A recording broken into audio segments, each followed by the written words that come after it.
বারাকাতুহু। ভাই গ্রামবাসী, আপনাদের সকলকে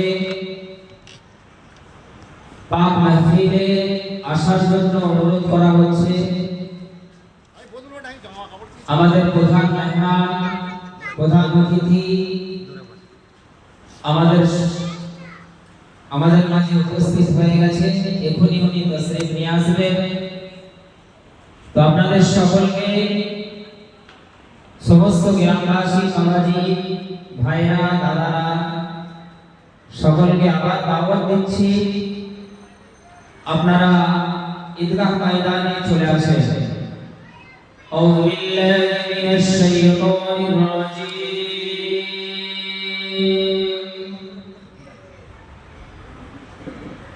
বিসমিল্লাহির রাহমানির রাহিম।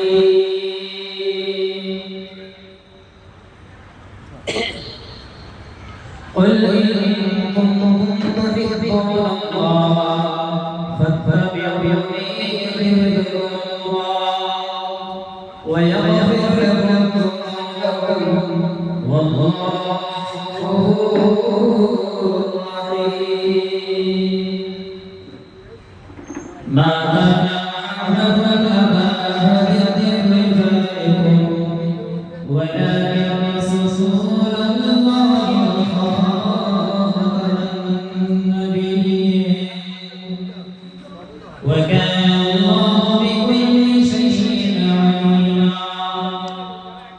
إن الله وملائكته يصلون على النبي يا أيها الذين آمنوا صلوا عليه وسلموا تسليما.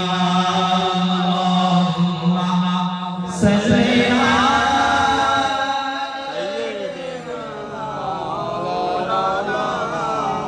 وعلى آل سيدنا مولانا محمد. صل على سيدنا مولانا محمد وعلى آل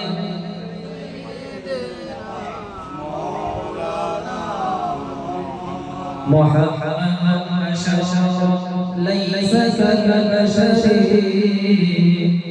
يقول هذا ليس كالأحد.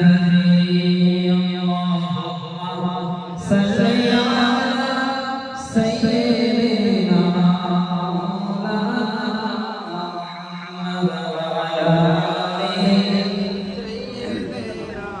مولانا কে গেল করতে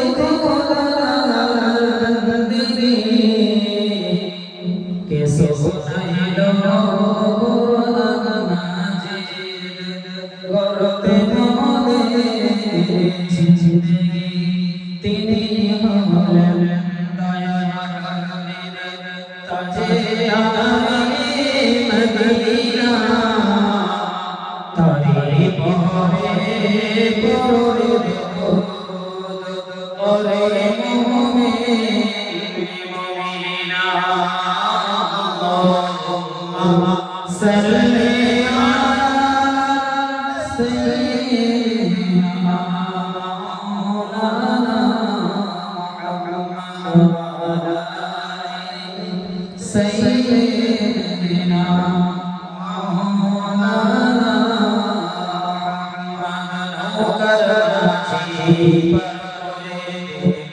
तेरी कोशिशना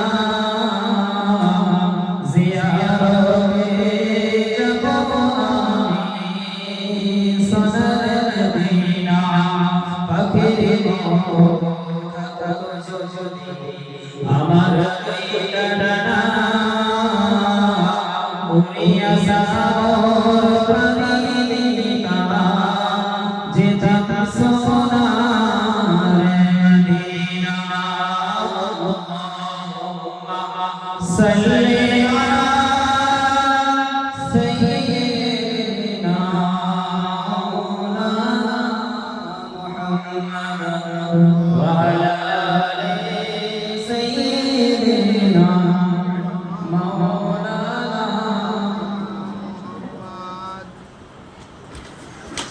আলহামদুলিল্লাহ সমস্ত প্রশংসা সমস্ত তারিফ আরাধনা উপাসনা সেই একমাত্র মহামালিক মহান রব্বুল আলামিনের জন্য, যিনি আসমান জমিনের সৃজনকারী, যিনি আপনার আমার মাখলুক, যিনি আপনার আমার সৃষ্টিকর্তা, সেই মহান রব্বুল আলামিনের দরবারে লক্ষ কোটি শুকরিয়া জানাই যে রব্বুল আলামিন আমাদেরকে পবিত্র একটা মজলিসের মধ্যে বসার তৌফিক দান করেছেন। এর জন্য দরবার ইলাহিতে আমরা সকলে উচ্চ আওয়াজে বলি আলহামদুলিল্লাহ। তারপরে পরে আমরা আপনার নবী কুল কায়নাতের নবী আমিন আল্লাহ নবুতুল্লাহ আকা ইনামদার তাজদারে মদিনা আহমদ মুস্তাফা পিয়ারা নাম মুহাম্মদ মুস্তাফা সাল্লাল্লাহু আলাইহি ওয়াসাল্লামের প্রতি অসংখ্য দরুদ ও সালাম বর্ষিত হোক। আমরা সকলে বলি আল্লাহুম্মা আমিন। আল্লাহুম্মা যে কোনো একটা উদ্দেশ্যকে নিয়ে একটা করে গান হয় প্রতিটা গ্রামে কম বেশি, এবং সেখানে কোরআন এবং হাদিস থেকে আলাপ আলোচনা হয়, আমরা শুনি। এর উদ্দেশ্যটা কি ভাই, কেন করা হয়? যাতে আমরা নিজেদেরকে পরিবর্তন করতে পারি, তাই না? নিজেদের জিন্দেগিতে আমলে আনতে পারি। আর যদি আমরা সারা জীবন এরকম কাজ শুনি আর যদি নিজেদেরকে পরিবর্তন না করতে পারি, তাহলে যতক্ষণ শুনবো বলবো ততক্ষণ যা সব হবে হবে, বাকি আর কিছু কাজ হবে না। তাহলে আমাদেরকে নিয়তটাকে খালেস করতে হবে। বক্তা তো এসে গেছে, আমি তার আগে চার্জ দিয়ে দিচ্ছি আপনাদেরকে। উনি তো ভালো ভালো কথা বলবেন কোরআন হাদিস থেকে, আমরা তো কম জাননেওয়ালা, আমরা কম কম বলি। তো এই জন্য আমাদেরকে নিয়তটাকে খালেস করতে হবে যে যতটুকু কোরআন হাদিস থেকে শুনবো ওলামাদের মুখ থেকে, তো তার উপরে আমল করার চেষ্টা করবো ভাই ইনশাআল্লাহ। আল্লাহ আমাদেরকে তৌফিক দান করুন।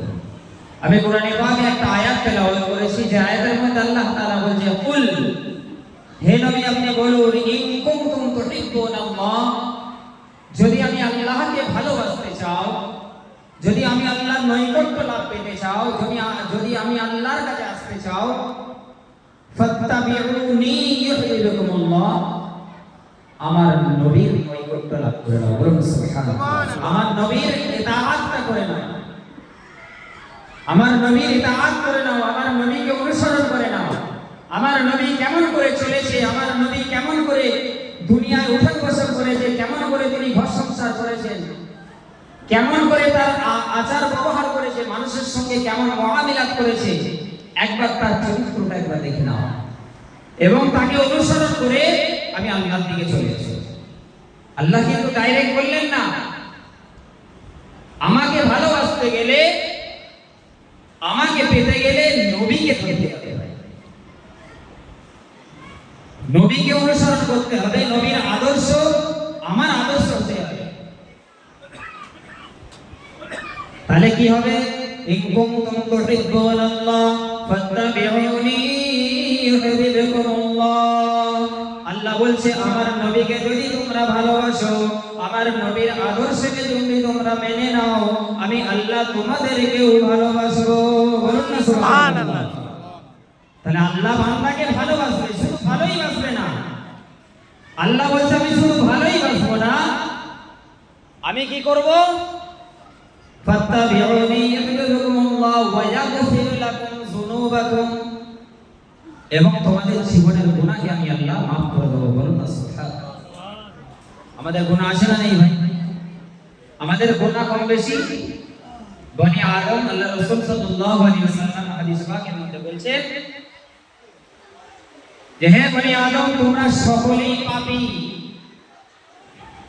আর পাপীর মধ্যে ওই পাপীটা সবথেকে শ্রেষ্ঠ পাপী যে পাপ করার পরে অনুতপ্ত হয় এবং আল্লাহর দরবারে ফরিয়াদ করে তার পাপটাকে maaf করানোর জন্য। তাহলে আমাদের পাপ যদি maaf করাতে হয়, নবীর অনুসরণ অনুকরণ আমাকে করতে হবে। নবী কেমন করে নিজের নবী তো মাসুম ছিলেন, নবী তো কোনো গুনাহ ছিল না। নবী আগে পিছনে সমস্ত গুনাহ মাফ, নবী তো মাসুম ছিলেন। নবী কেমন করে আমাদেরকে শিখিয়ে গেছে সে আদর্শটা আমাকে খুঁজে বার করতে হবে। আর সেই আদর্শ যদি আমার মধ্যে এসে যায় তো আল্লাহ তাআলা আপনাকে আমাকে ভালোবাসবে, আর ভালোবাসবে না শুধু গুনাহটাকেও মাফ করে দেবে। তাহলে আমাদেরকে মূল মন্ত্র যেটা আমি যে বিষয়টা আপনাদেরকে বলতে চাইছি সেটা হচ্ছে নবীকে ভালোবাসতে হবে, নবীর অনুসরণে জিন্দেগি কাটাতে হবে। হাদিস পাকের মধ্যে এসেছে লা ইউমিনু আহাদুকুম হাত্তা আকুনা আহাব্বা ইলাইহি মিন ওয়ালিদিহি ওয়া ওয়ালাদিহি ওয়ান নাসি আজমাইন। আল্লাহ রাসূল সাল্লাল্লাহু আলাইহি ওয়াসাল্লাম বলছেন যে ততক্ষণ পর্যন্ত মুমিন হতে পারবে না যতক্ষণ না পৃথিবীর যা কিছু আছে, স্ত্রীর ভালোবাসা, স্বামীর ভালোবাসা, মায়ের ভালোবাসা, বাপের ভালোবাসা, ছেলে মেয়েদের ভালোবাসা, এই যত কিছু যা ভালোবাসা আছে সমস্ত ভালোবাসার ঊর্ধ্বে আমি নবীকে যতক্ষণ না তোমরা ভালোবাসতে পারবে ততক্ষণ পর্যন্ত তোমরা ঈমানদার হতে পারবে না।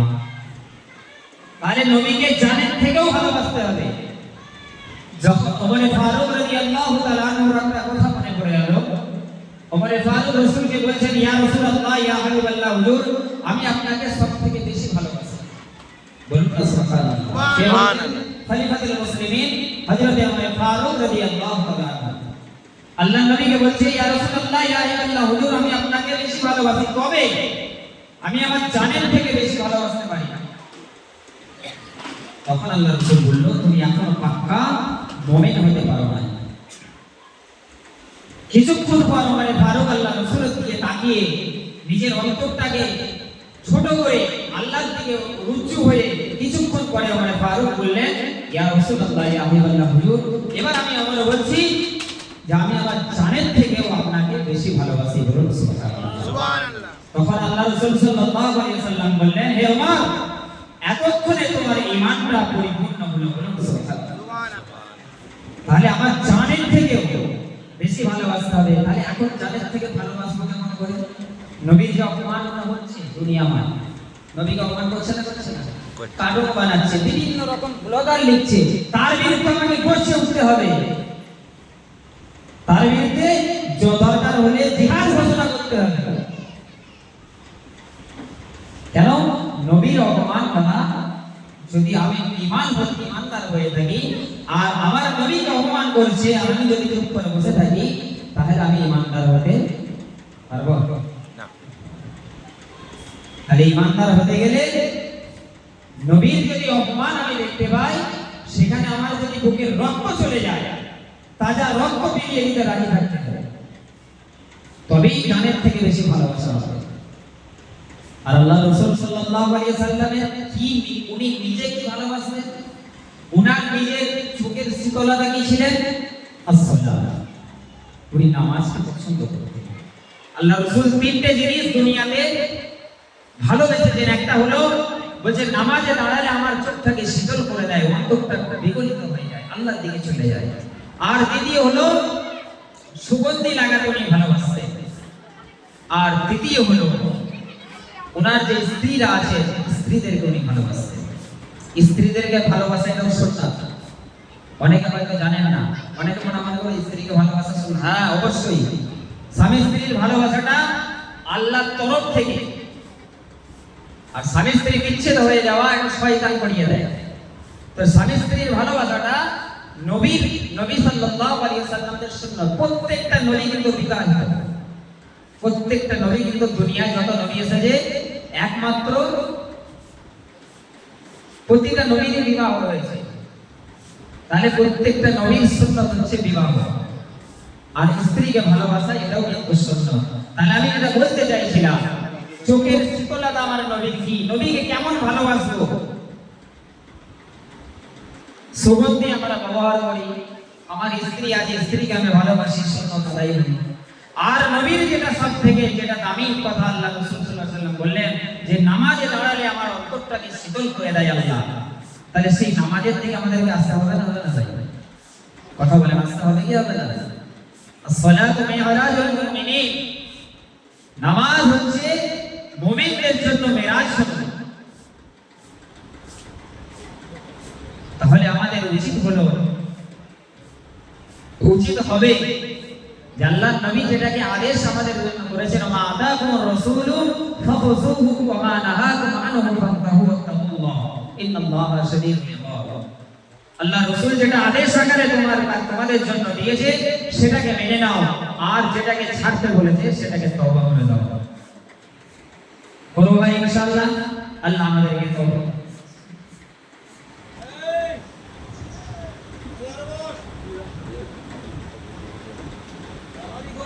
যতটুকু বললাম মানে কোরআন থেকে বলার চেষ্টা করেছি, হয়তো যদি ভুল ভ্রান্তি হয়ে থাকে আল্লাহর কাছে মাফ করে দেবেন এবং সঠিক আমল করার তৌফিক দান করুন আমাদেরকে সকলকে। আমরা সকলে বলি আল্লাহুম্মা আমিন। নারে তাকবীর, না